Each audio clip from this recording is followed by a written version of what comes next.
सभी छोटे बड़े श्रोताओं को सुनीता भटनागर का प्यार भरा नमस्कार। ऑडियो स्टोरीज के हमारे चैनल कहानी जगत में आप सभी का स्वागत है। हिंदी कहानियों की श्रृंखला में आइए आज सुनते हैं प्रताप सहगल जी द्वारा रचित कहानी अंडा। अपने स्कूटर को पवन ने पार्किंग में लगाया और बाड़ा हिंदूराव अस्पताल की ऊंची इमारत को देखने लगा। जब वह यूनिवर्सिटी आता तो कई बार इधर से ही निकलता था। रिज का रास्ता उसे खुला और कुदरती खुशबू से भरा लगता था। तब दिल्ली में इतनी भीड़ नहीं थी कि कहीं भी चैन से चलने या ड्राइव करने की जगह ना मिले। एक बार वह अपनी प्रेमिका के साथ भी इधर घूमने आ चुका था। उसने अस्पताल को कभी इस नज़र से देखा नहीं था कि कभी उसके अंदर भी जाना पड़ सकता है। आज उसे उस अस्पताल के अंदर जाना था। मुख्य द्वार पर कदम रखते ही दवाओं की तीखी गंध से उसका माथा झनझना गया। उसने जेब से रुमाल निकालकर नाक पर रखकर गंध को रुमाल से बांधने की कोशिश की, जैसे कि वह गंध को रुमाल में बांधकर रख सकता था। जैसे जैसे वह अस्पताल के अंदर घुसता गया, दवाओं के साथ साथ मरीजों की गंध भी घुलने लगी। गलियारे के एक कोने पर गमकते शौचालय की गंध, यानी सब मिलजुल कर गंध की कॉकटेल बन रही थी। थोड़ी ही देर में गंध उसकी नसों में समा गई और उसने नाक पर रखा रुमाल हटा लिया। वह दाएं बाएं जनरल वार्ड खोजने लगा। ग्राउंड फ्लोर पर ही उसे जनरल वार्ड मिल गया। बेड नंबर 8 वार्ड में घुसते ही दिखा। बेड के पास ही चमन चाचा और बेला चाची खड़े थे। चमन चाचा उसकी ओर ऐसे लपके जैसे उससे मिलने के लिए वे न जाने कितनी सदियों से उसका इंतजार कर रहे थे। पवन ने हल्का सा झुककर उन्हें, फिर चाची और आखिर में बेड पर लेटे एक कंकाल को प्रणाम किया। पवन दरअसल इस कंकाल को देखने ही आया था। सुबह ही चमन चाचा ने अपने बड़े भाई मदन को फोन पर बताया था कि पिताजी बहुत दिनों से बीमार हैं और पिछले 3 दिनों से अस्पताल में हैं। पता नहीं कितने दिन और चलें, एक बार आकर मिल लें। मेघराज के 3 बेटे थे, मदन, चमन और कमल। मदन यूं तो खुद बिस्तर से लगा था, पूरी तरह से अपनी पत्नी और बच्चों पर आश्रित, पर चाहता तो एक बार मिलने जा सकता था। लेकिन उसने सुविधाजनक रास्ता चुना। अपने दामाद पवन को बुलाकर कहा कि वह अस्पताल जाकर उसके पिता को देख आए। जाना तो पवन की पत्नी भी चाहती थी, लेकिन वह अपने 2 छोटे छोटे बच्चों को कहाँ छोड़ती। सो अंततः यह जिम्मेदारी पवन पर ही आई। छोटा भाई कमल सुबह ही अस्पताल आया था और थोड़ी देर रुककर अपने काम पर निकल गया। पवन ने देखा जनरल वार्ड के बेड नंबर 8 पर एक नर कंकाल आंखें मूंदे सीधा लेटा हुआ था। हालांकि रिश्ते में मेघराज पवन का दादा दामाद ही ठहरता था, पर इससे पहले उसने मेघराज को सिर्फ एल्बम में ही देखा था। पवन खड़ा सोच ही रहा था कि वह क्या करे। चमन चाचा ने औपचारिकता निभाते हुए पूछा, कुछ लोगे पवन? नहीं, नाश्ता लेकर ही निकला हूँ। चमन चाचा ने दाएं बाएं झांका, जैसे वे कुछ चुराने की तैयारी कर रहे हों।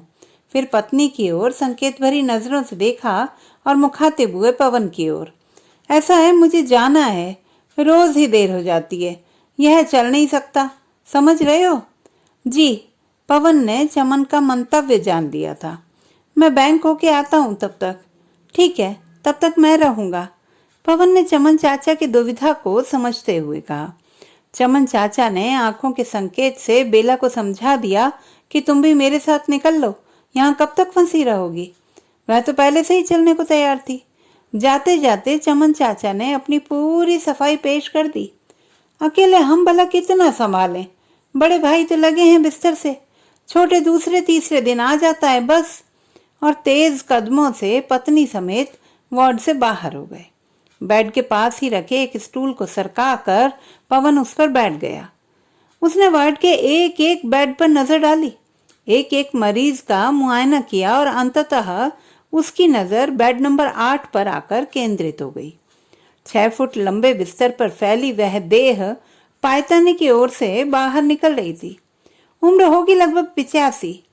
नाक सीधी और तीखी, सिर पर अभी भी बाल थे, बेशक जड़ों तक पके हुए थे। बीच बीच में खुलती अधमुंदी आंखें अपने युवा सौंदर्य पर बयान दे रही थी।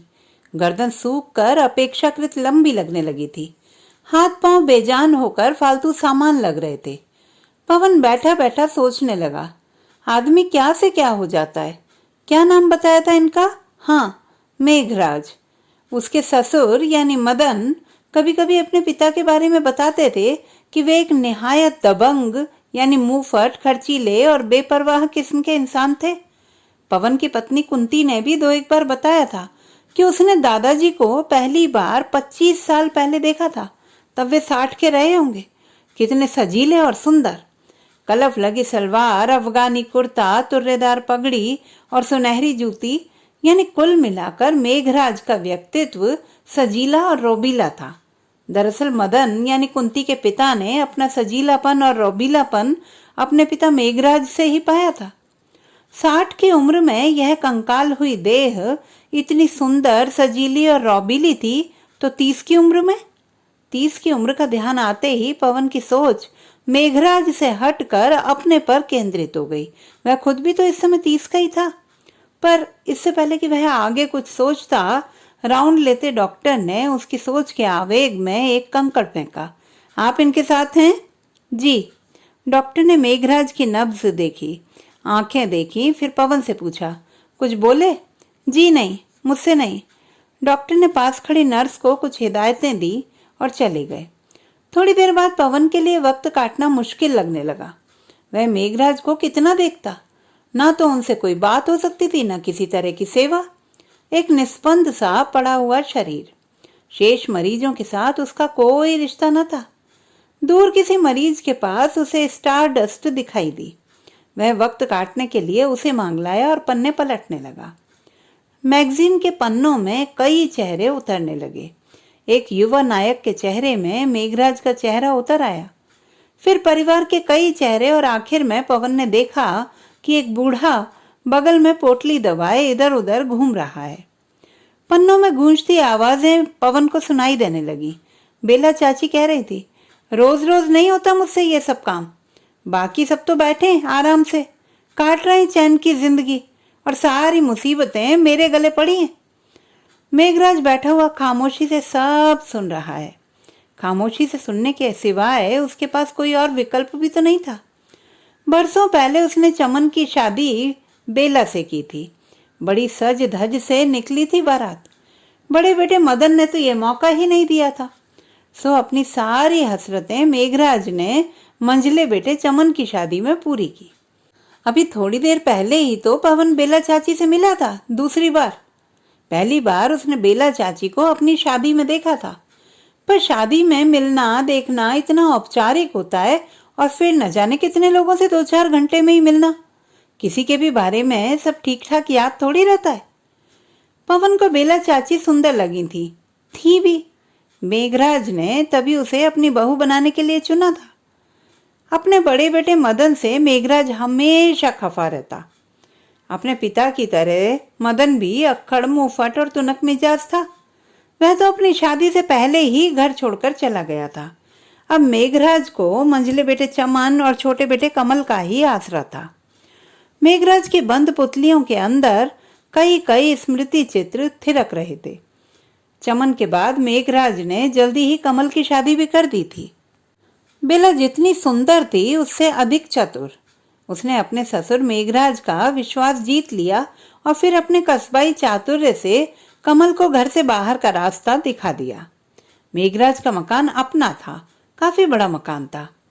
विभाजन के बाद उसे क्लेम में यही प्लॉट मिला था, जिस पर उसने जल्दी ही मकान बनवा लिया। मदन अक्खड़ होने के साथ साथ अणखी भी था, सो उसने उस मकान की तरफ देखा भी नहीं, न कभी पिता से कोई मदद मांगी। कमल थोड़ा सीधा था, सो जल्दी ही घर से बाहर कर दिया गया। अब मकान पर पूरी तरह से चमन और बेला का कब्जा था। बेला ने अपनी शादी की 5वीं सालगिरह पर ससुर से तोहफा मांगा और बड़ी मासूमियत भरी चतुराई से मकान तोहफे में ले लिया। मेघराज आशंकित तो था, लेकिन तब तक वह बेटे बहू के प्रभाव में इतना आ चुका था कि इसके मुंह से ना नहीं निकली। बेला की मासूमियत भरी चतुराई का मुलम्मा उतरने लगा। उसने मेघराज को उपेक्षा के दायरे में धकेलने में बहुत वक्त नहीं लगाया। पवन देख रहा था कि एक बूढ़ा आदमी बगल में पोटली दबाए अपने बड़े बेटे मदन के घर जा रहा है। दूसरे फ्रेम में वह छोटे बेटे कमल के घर जाता दिखा और फिर सड़कों पर घूमता दिखा मेघराज। कभी सड़क, कभी कोई ढाबा, कभी नाई की दुकान, कभी बस स्टॉप और कभी पार्क के किसी कोने में बैठा बूढ़ा मेघराज। मेघराज की यही दिनचर्या थी सालों से। घर रुकता तो तानों के हंटर पड़ते। कमल के यहाँ जाता तो क्या कहता कि अब उसके मकान पर उसका कोई हक नहीं। मदन से वो वैसे ही संकोच करता था। शाम को चमन घर लौटता, बेला से पूछता, पिताजी कहाँ गए? होंगे कहीं गली में ताश खेलते। सारा दिन अकेली घर में खटती हूँ, यह नहीं कि बाजार से सब्जी भाजी ही ला दें। ताश खेलने से फुर्सत मिले तो। बेला की शिकायतों की लिस्ट लंबी थी और उसे कई बार सुन सुनकर चमन भी तंग आ चुका था। ना तो पत्नी से और ना ही पिता से कुछ कहने की उसकी हिम्मत पड़ती थी। इसीलिए जली कटी सुनने को टालने के लिए वह कहता, क्या लाना है, मैं ले आता हूँ। अरे सारा दिन मगज खपा कर आए हो, बैंक की नौकरी है, कोई खेल नहीं। बैठो आराम से, टीवी चला लो, मैं चाय लाती हूँ। बेला की इस बात के सामने चमन क्या बोलता। उसने कपड़े ढीले किए और रिमोट हाथ में लेकर टीवी के सामने बैठ गया। बेला जैसे ही 2 प्याले चाय के हाथों में पकड़े कमरे में आई, मेघराज ने प्रवेश किया। मेघराज के देखते ही बेला ने पलटी मारी। अपने लिए लाई चाय का प्याला मेघराज की तरफ बढ़ाते हुए कहा, अच्छा हुआ बाबूजी वक्त पर पहुंचे, ये चाय लो। मेघराज बेला का काइयापन अच्छी तरह से समझता था। यह वही बेला है जो चमन के घर से बाहर निकलते ही ऐसा माहौल बना देती थी कि मेघराज को घर से बाहर भागने के सिवा कोई रास्ता ही ना सूझता था। उसके मन में आया कि चाय का प्याला लेकर उसी के सिर पर गरम गरम चाय उंडेल दे और कहे, कमजात, तिरिया चरित्र छोड़, मुझे चैन से बची कुची जिंदगी काटने दे। पर साथ ही उसे यह भी ख्याल आ गया कि वह ऐसा करेगा तो बददिमाग कहलाएगा, झूठा बनेगा कि बहू तो अपने हिस्से की चाय दे रही है। और फिर सारा दिन इधर उधर भटकने के बाद मेघराज बहुत थका हुआ भी था। न करने की हिम्मत नहीं हुई। जवानी के दिन होते तो मारता एक थप्पड़, पर जवानी की ऐठन बुढ़ापे में नहीं चलती। उसने एक विवशता भरी निगाह से बेला को देखा और चुपचाप चाय का कप लेकर एक और बैठकर पीने लगा। एक खाली कप और ले आओ, हम आधी आधी कर लेते हैं, चमन ने बेला से कहा। हाय हाय, क्या बात करते हो जी, भिकमंगों का घर थोड़े ही है। यह लो, मैं और बनाती हूँ, आप एक कप और लोगे ना? बेला ने भिकमंगों शब्द पर जोर दिया था। मेघराज कट गया था सुनकर, पर चाय पीता रहा। ले लूंगा, चमन ने यह सोचकर कहा कि कहीं सिर्फ अपने लिए चाय बनाने का बेला आलस न कर जाए और फिर इसी बहाने उसे भी एक कप चाय और मिल जाएगी। बेला की यही सयानप कई तरह से काम करती थी। यूं मेघराज मैले कुचैले कपड़ों में रहे तो रहे, पर बाहर जाने से पहले कपड़े जरूर बदलवा देती। साथ ही यह कहना ना भूलती, भिकमंगे से लगते हो इन कपड़ों में, बदलो।